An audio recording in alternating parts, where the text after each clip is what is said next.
This is a quick tutorial on how to add a printer to your Macintosh and then deploy it out to your clients in the field utilizing Casper. The first step we'll do is pick a printer to add within the Printers and Scanners Control Panel applet. We'll go ahead and select Add a Printer. We'll choose IP so we're not going through a Windows server or have to deal with any certificate-based connections. We'll throw in an IP address at the bus barn. As an example, this will be a Hewlett-Packard printer.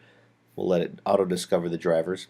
If you discover that a driver is not available, please let the software office know and we will deploy it for you. So this is SS Trans Training Printer. Go ahead and I'll copy that down to the second line. The proper driver is selected. At this point, if there's any duplex trays or additional options to the printer features, such as a Kyocera will ask you for added memory, added paper tray, etc. You can set that before it will commit and actually show that the printer is built on the machine. So now that the printer is there, install Casper Admin if you need it. You can do that by going to Self-Service. You will have to provide your tech credentials. Go to Tech Utilities and you'll see the Casper Administrative Suite. Once that installs, you'll be able to launch Casper Admin and actually pull that printer and upload it to the repository.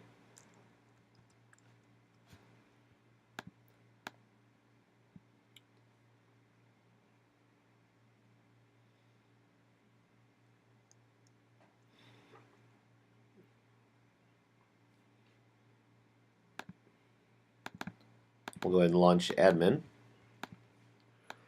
If it's the first time you're launching admin, you'll have to provide the JSS URL, which is available in Tech Resources, https Casper JSS :8443. If you want it to work outside the district, append in the fully qualified domain name.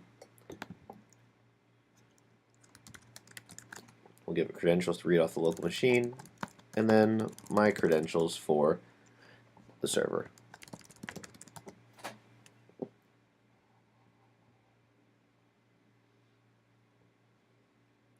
Once it mounts the distribution point of the master JDS, we can go ahead and select Add Printers. Any local printer that was added before you launch Casper Admin will show up. We'll select Add. It is a printer by default. If we were doing copiers or other things, you can select the different categorization. We'll hit Add. It'll upload that to the JDS file save to commit it. We can quit out of Casper Admin now. And now we can actually launch our JSS web interface.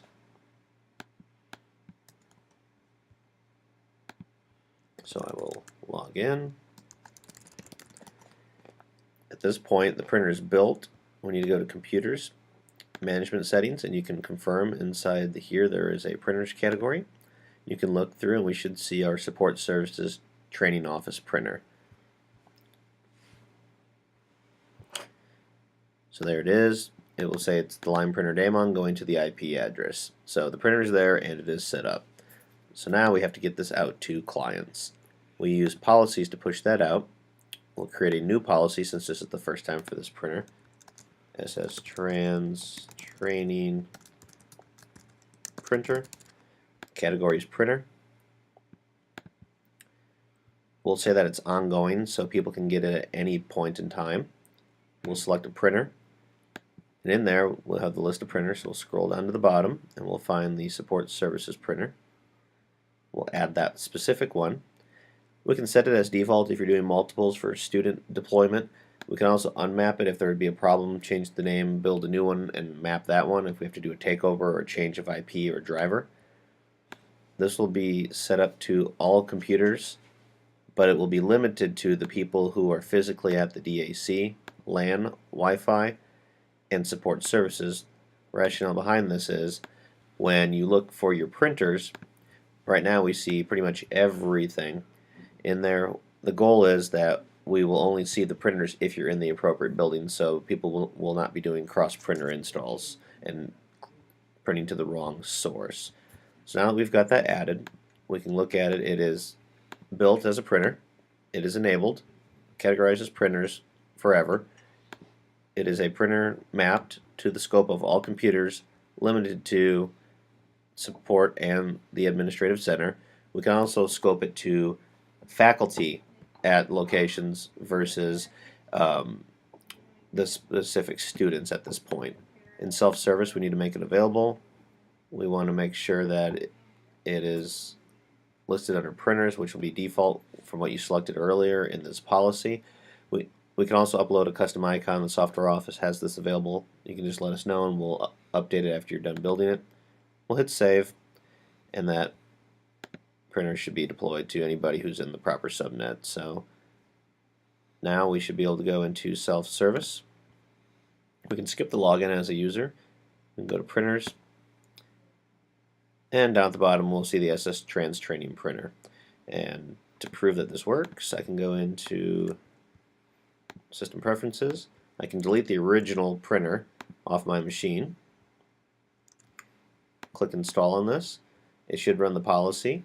What's nice is you can go into our console and we can look at the JAMF log and the VAR log, and you can see what it's doing.